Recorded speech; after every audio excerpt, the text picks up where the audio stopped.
आज का क्वेश्चन है कोर्स शेड्यूल। क्वेश्चन की स्टेटमेंट को समझते हैं। There are a total of n task you have to pick labelled from 0 to n-1. Some task may have prerequisite. For example, to pick task 0 you have to first finish task 1 which is expressed as a pair 0, 1.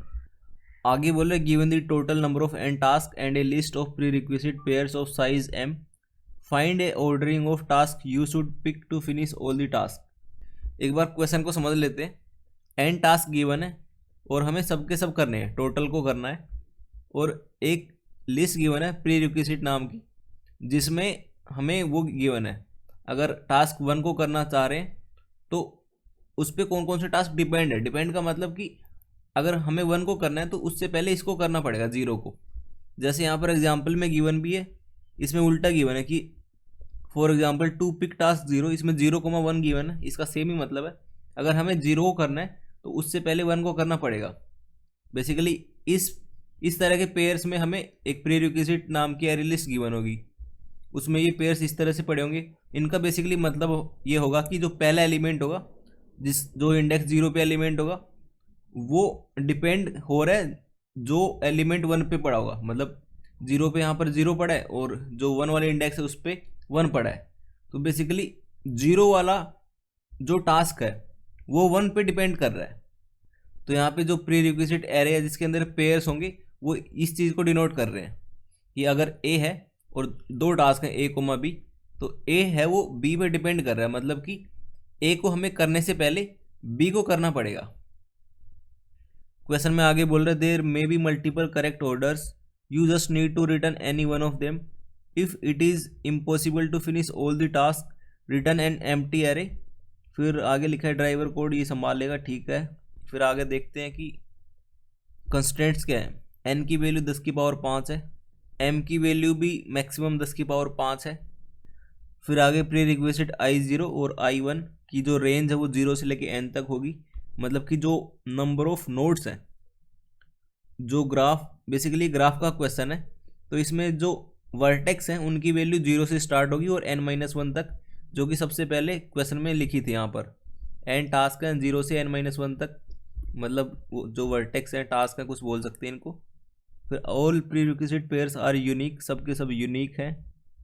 I0 not equal to I1, ये चीज़ें given है। अब इसको समझते हैं।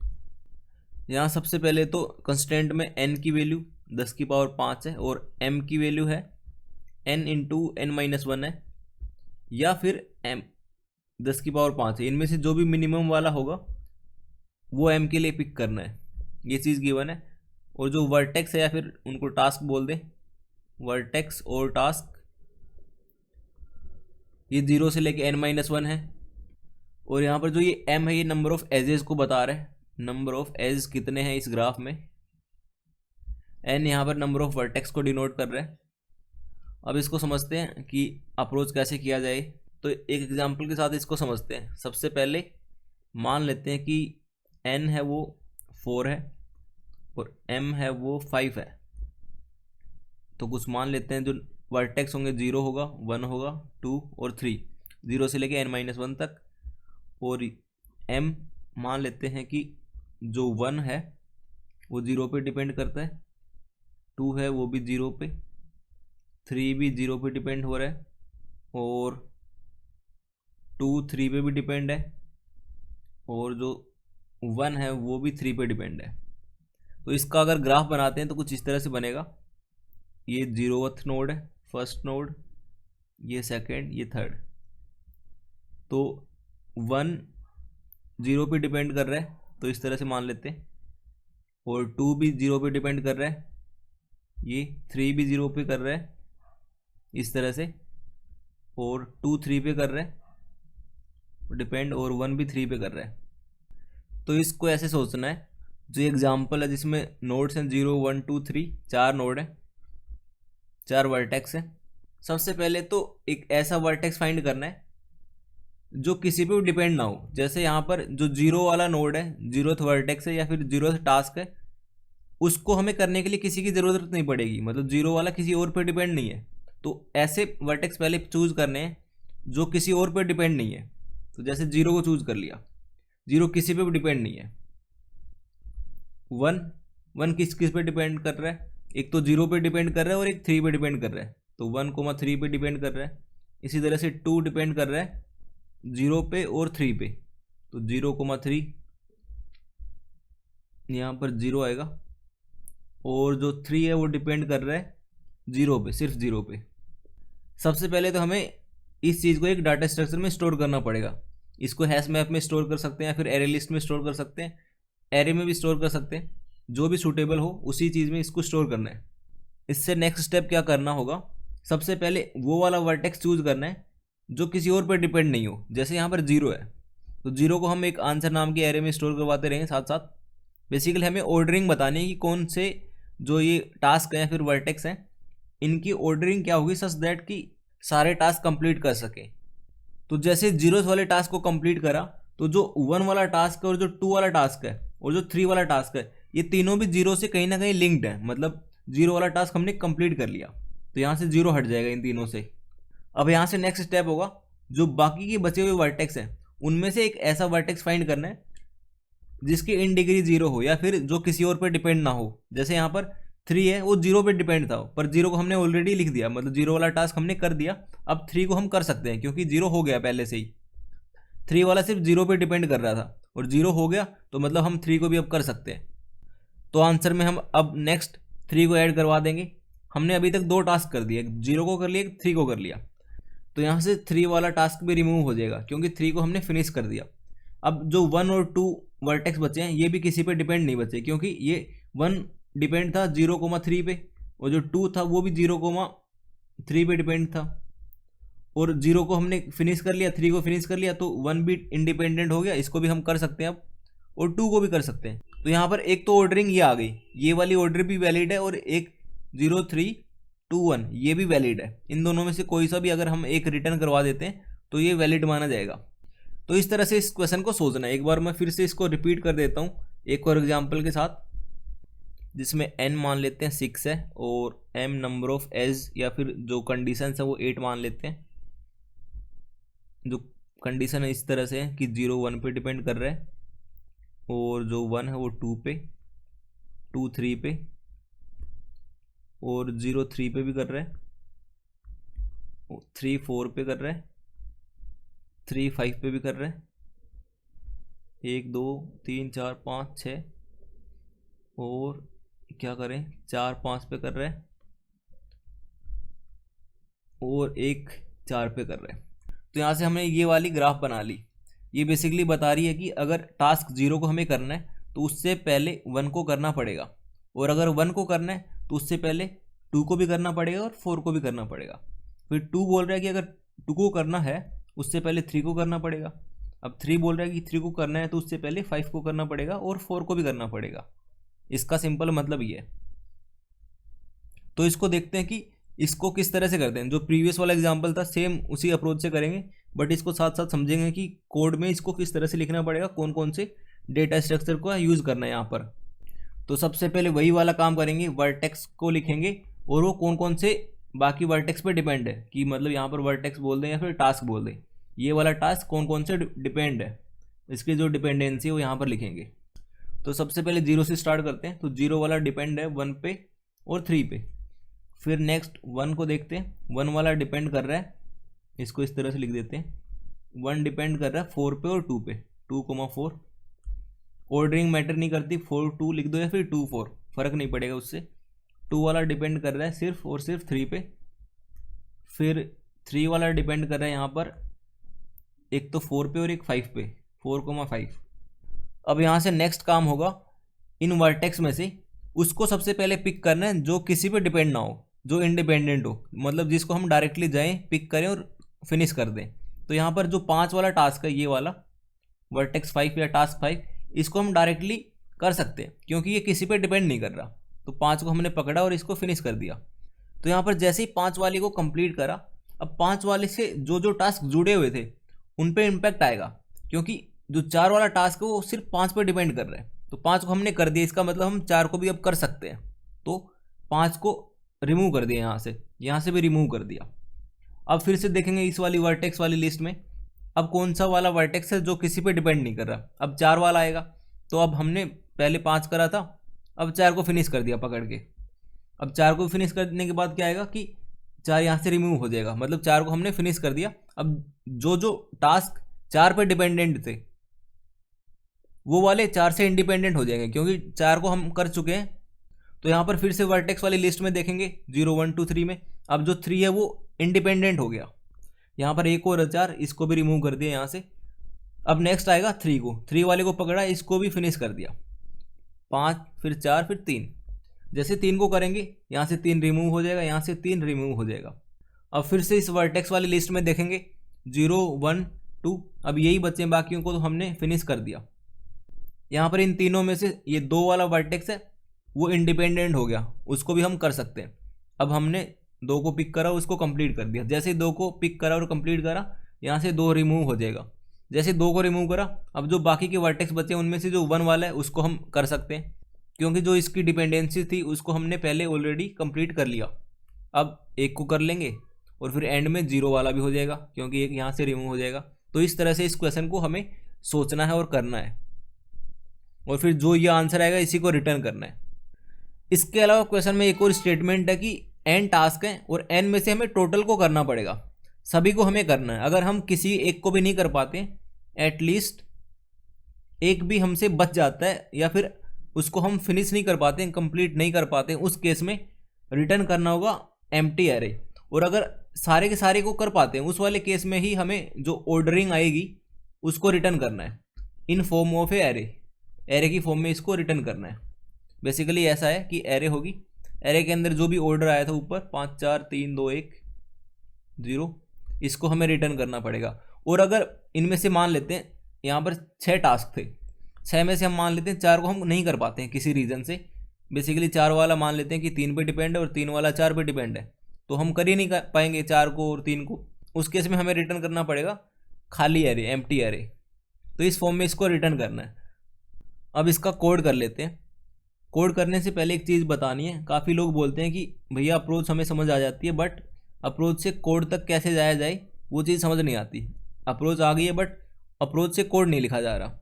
तो इस चीज़ को ओवरकम करने के लिए मैं यूजुअली करता हूँ कि जो अप्रोच है उसको पार्ट्स में ब्रेक कर लेता हूँ। जैसे आज का क्वेश्चन है, आज की जो प्रॉब्लम है उसमें हम 3 चीज़ें कर रहे हैं, मोटी मोटी 3 चीज़ें कर रहे हैं। कि सबसे पहले तो जो वर्टेक्स है, वर्टेक्स 1, वो कौन कौन से बाकी वर्टेक्स पे डिपेंड है उस चीज़ को लिखना है।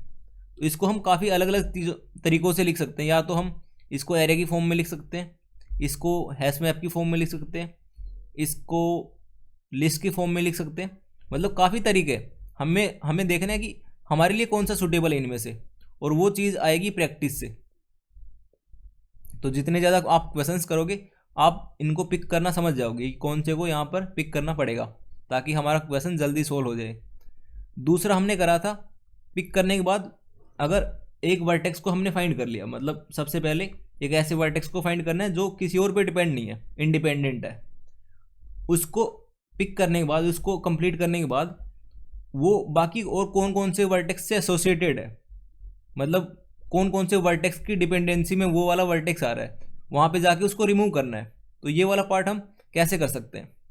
तो इसके लिए हम BFS का यूज़ कर सकते हैं, ब्रेथ फर्स्ट सर्च, या फिर DFS का यूज़ कर सकते हैं कि जहाँ जहाँ पे वो वर्टेक्स मिल रहे हैं वहाँ जाके उसको रिमूव कर दो। या फिर इसको और डिफरेंट तरीके से कर सकते हैं, जैसे कि जो वर्टेक्स है यहाँ पर हमें पता है 0 से लेके n-1 तक है, तो एक एरे ले सकते हैं। इसमें लिख सकते हैं कि एक पर्टिकुलर वर्टेक्स पे कितने डिपेंडेंसी हैं। जैसे मान लेते हैं 0 पे 2 थी, 1 पे 2 मान लेते हैं, 2 पे 1 मान लेते हैं, 3 पे 2 थी, इस तरह से बाकी डिपेंडेंसी वहाँ पर जाके माइनस माइनस कर सकते हैं, एक एक कम कर सकते हैं, जैसे ही एक डिपेंडेंसी हमें पता चलेगी यहाँ से। फिर यहाँ पर जो आखिरी वाला टास्क है वो हमें जो ऑर्डरिंग आई है उसको चेक करना है, और उससे पहले जो ऑर्डरिंग में जितने नंबर ऑफ टास्क हैं अगर वो n के इक्वल हैं उस वाले केस में हम रिटर्न कर देंगे ये ऑर्डरिंग, और अगर n से इक्वल नहीं है मतलब छोटा है उस वाले केस में एक एम्प्टी एरे रिटर्न कर देंगे। तो इस तरह से मैं एक अप्रोच को कोड में कन्वर्ट करता हूँ। अगर मैं अटक जाता हूँ कहीं पर, समझ नहीं आ रहा कि कोड कैसे लिखूँ, उस केस में मैं ये वाली चीज़ अप्लाई करता हूँ और हो जाता है कोड। और अगर नहीं होता है, बहुत ज़्यादा टाइम ले रहा है, उस वाले केस में मैं कोई सॉल्यूशन वीडियो देख लेता हूँ।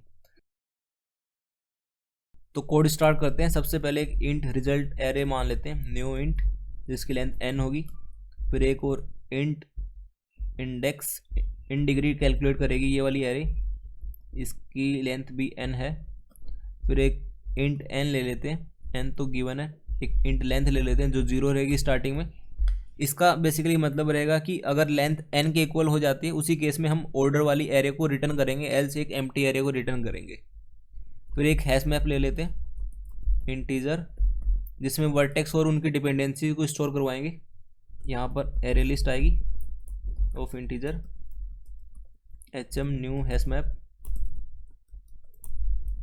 ठीक है, अब सिंपल फॉर लूप लगाएंगे, for int i 0 i less than number of edge या फिर number of task i plus plus. तो जो प्री रिक्विजिट नाम की एरे है pq, इसको मैंने मॉडिफाई कर दिया।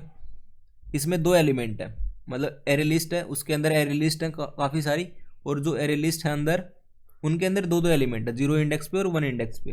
तो उनको फेच करते हैं पहले। इंट a ये आएगा pq dot gate i dot gate 1, और एक इंट b मान लेते हैं pq dot gate i dot gate 0। अब यहाँ पर सिंपल क्या करना है, अगर एक वर्टेक्स 0 वाला 3 पे डिपेंड है तो 0 की इन डिग्री 3 आएगी यहाँ पर, तो उसको हम इस तरह से लिख रहे हैं इन डिग्री ऑफ b, और b वाला basically pq dot gate i dot gate 0 है, मतलब 0th वाला 0 इंडेक्स वाला वर्टेक्स है वो कितनों पे डिपेंड कर रहा है उसको हम बढ़ा रहे हैं प्लस इक्वल टू 1, या फिर इसको प्लस प्लस भी कर सकते हैं। और अब सिंपल काम करेंगे, जो वर्टेक्स को लिख रहे थे डिपेंडेंस की फॉर्म में कि एक वर्टेक्स है वो कौन कौन से वर्टेक्स पे डिपेंड है, उसकी इन डिग्री तो हमने यहाँ पर लिख दी इस वाले ind नाम की एरे में। बट जो इन डिग्री अगर 3 है तो वो कितने, तो वो कौन कौन से 3 वर्टेक्स हैं उनको हमें लिखना है हैश मैप की फॉर्म में। यहाँ तक जो काम है उसको एक बार समझा देता हूँ। तो जो ये वाला काम करा था इसको हम हैश मैप में पुट कर रहे हैं, मतलब एक वर्टेक्स पुट कर रहे हैं और डिपेंडेंसी पुट कर रहे हैं। तो इसको इफ और एल्स वाली कंडीशन से पुट करा है। एल्स इसमें कैसे करा है, जैसे यहाँ पर 0 है वो 1,3 पे डिपेंड है, और जो 1 है वो 2,4 पे है, और जो 2 है वो सिर्फ 3 पे है। इसको इस तरह से ना करते हुए हमने HM में थोड़ा सा डिफरेंट तरीके से पुश करा है, मतलब स्टोर करा है। वो कैसे करा है उसको समझते हैं। तो यहाँ पर 3 0,2 इस तरह से इसको लिखा है, मतलब जो 3 वाला टास्क है अगर इसको हमने कर लिया तो 0 वाला टास्क और जो 2 वाला टास्क है उनकी डिपेंडेंसी एक एक से कम हो जाएगी। इसको थोड़ा सा लिखने का स्टाइल डिफरेंट है, बट जो यहाँ पर लिखा है वही चीज़ ये वाली चीज़ बता रही है। अब यहाँ पर नेक्स्ट हमें फाइंड करना है एक ऐसे टास्क को, एक ऐसे वर्टेक्स को जो किसी पर डिपेंड ना हो, मतलब जिसको हम सबसे पहले कर सकें। तो उसके लिए एक क्यू ले लेते हैं, क्यू ऑफ इंटीजर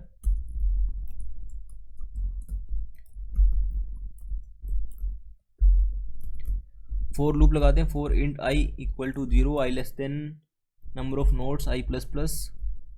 इफ जो इन डिग्री है ऑफ i अगर वो 0 है, इन डिग्री 0 होने का मतलब वो पर्टिकुलर वर्टेक्स या फिर वो वाला पर्टिकुलर टास्क इंडिपेंडेंट है, किसी और पे डिपेंड कर ही नहीं रहा।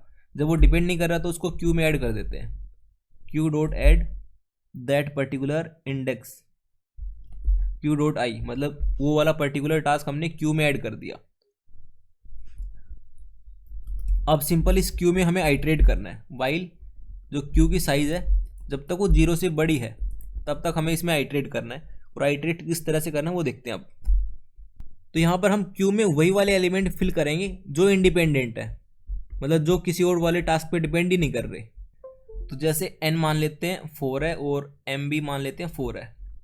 0 वाला 1 पे डिपेंड कर रहा है, 1 वाला 2 पे कर रहा है, 2 वाला 3 पे कर रहा है और 0 वाला 3 पे कर रहा है। तो यहाँ पर हमें पता है कि 0 है वो 1 पे डिपेंड कर रहा है, 1 है वो 2 पे डिपेंड कर रहा है, 2 है वो 3 पे डिपेंड कर रहा है और 0 भी 3 पे डिपेंड कर रहा है। बट जो 3 वाला है वो इंडिपेंडेंट है, तो सबसे पहले क्यू है अपने पास उसमें 3 जाएगा। तो सबसे पहले इस तरह से पुश कर रहे हैं तो सबसे पहले 3 आ गया। अब जब 3 को हम रिमूव करेंगे तो जो ऑर्डरिंग होगी वो 3 से स्टार्ट होगी। ऑर्डरिंग का मतलब सबसे पहले कौन से वाले टास्क को करें, तो जो आंसर वाली लिस्ट है हमारी, आंसर वाली एरे उसमें सबसे पहले 3 को हम पुट करेंगे तो रिजल्ट ऑफ 0 इक्वल टू 3 आ जाएगा, जो भी क्यू के टॉप पे रहेगा। और क्यू में क्या प्रॉपर्टी होती है कि फर्स्ट इन फर्स्ट आउट, तो सबसे पहले जिसको पुट करेंगे सबसे पहले वही रिमूव होगा। जैसे 3 को पुट करा, फिर 3 को डायरेक्टली हम इसमें पुट कर सकते हैं, रिजल्ट अपने आंसर वाली एरे है उसमें। उसके बाद क्या होगा, 3 कौन कौन से वर्टेक्स पे डिपेंड है, जैसे 0 1 मतलब 1,3 पे डिपेंड है, 1 वाला 2 पे डिपेंड है और 2 वाला 3 पे डिपेंड है। तो जैसे हमने 3 को करा, 3 यहाँ से रिमूव हो जाएगा, फिर हम 2 को कर सकते हैं, फिर यहाँ पर 2 आ जाएगा, मतलब क्यू में 2 को पुश करेंगे, फिर इसको जब रिमूव करेंगे तो ये वाला यहाँ पर पुट कर देंगे रिजल्ट में। इस तरह से इसको सोचना है। तो इसको कोड की फॉर्म में लिखते हैं। तो यहाँ पर आ जाएगा रिजल्ट ऑफ लेंथ स्टार्टिंग में हमने 0 रखी थी, तो ये लेंथ इंडेक्स का भी काम करेगी। यहाँ पर ये आ जाएगा क्यू डॉट रिमूव। अब यहाँ पर चेक करेंगे इफ HM है, अगर वो कंटेन करती है, कंटेन्स की रिजल्ट ऑफ लेंथ, उस वाले केस में क्या करेंगे, एक लूप लगाएंगे for int x in HM dot get result of length. ये पर्टिकुलर लाइन हमें बता रही है, जैसे हमने ये बनाई थी, 3 है, वो 0,2, वो जो 2 है वो 1 है, 1 है वो 0 पे। तो हैश मैप में कुछ इस तरह से स्टोर है, ये वाली इंटीजर्स हैं और ये एरे है। तो अगर 3 को हम पॉप कर रहे हैं, रिमूव कर रहे हैं और यहाँ पर रिजल्ट में ऐड कर रहे हैं, उसके बाद 3 से जो एसोसिएटेड एरे है उसके अंदर आइटरेट करेंगे 0,2। ये 0,2 बता रहे हैं कि 0,2 वाला टास्क है, उससे पहले 3 को हमें करना पड़ेगा। अब जैसे 3 वाला कंप्लीट हो गया, उस वाले केस में हम बोल सकते हैं 0,2 की जो डिपेंडेंसी है, जो इन डिग्री है, वो 1 से कम हो जाएगी। इन डिग्री बेसिकली यही तो बता रही है कि डिपेंडेंसी है। तो जैसे 3 वाला टास्क होगा तो 0 की जो भी डिपेंडेंसी होंगी, 0 के लिए मतलब 2 डिपेंडेंसी थी 0 पे, एक तो 1 वाली, एक 3 वाली। जैसे 3 वाली ख़त्म हुई तो 0 की डिपेंडेंसी 1 से कम कर देंगे, और इसी तरह से 2 की भी 1 से कम कर देंगे। तो यहाँ पर आएगा in degree of x minus minus. अब चेक करेंगे इफ़ जो इन डिग्री है x की, अगर वो 0 हो जाती है, उस वाले केस में जो टास्क है वो पर्टिकुलर x वाला टास्क वो अब किसी और पे डिपेंड नहीं कर रहा। जब डिपेंड ही नहीं कर रहा तो हम उसको भी क्यू में पुट कर देंगे। तो यहाँ पर आ जाएगा क्यू डॉट एड एक्स, और इस लूप से बाहर आके लेंथ को बढ़ा देना 1 से, लेंथ प्लस प्लस। तो ये वाला लूप चलेगा जब तक कि क्यू की साइज 0 से बड़ी है, जब तक क्यू एम्प्टी नहीं हो जाती। और फिर इसके बाहर आके हमें एक चीज़ और चेक करनी है कि अगर इफ़ जो लेंथ है अगर वो n के इक्वल है, उस वाले केस में तो रिटर्न करना होगा एक खाली एरे को, एल्स में रिटर्न करना होगा रिजल्ट वाली एरे को। तो इसको हम सिंगल लाइन में लिख सकते हैं, बट इसको एक बार रन करके देख लेते हैं।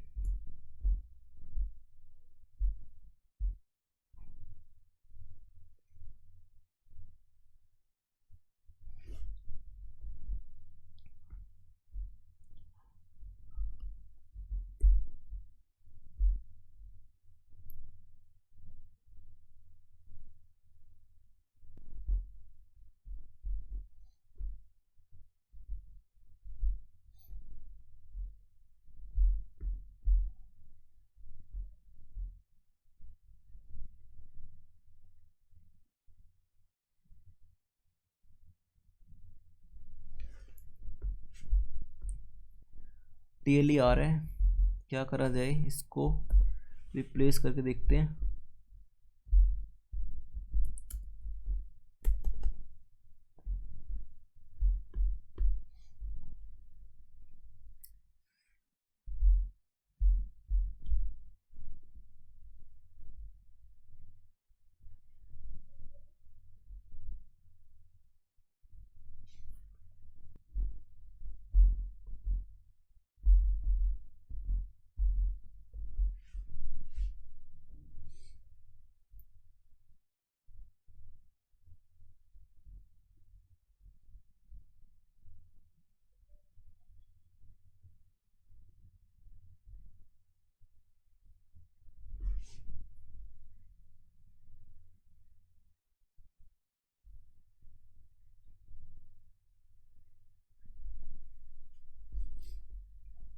तो ये आज का POTD problem of the day, I hope समझ आ गया होगा।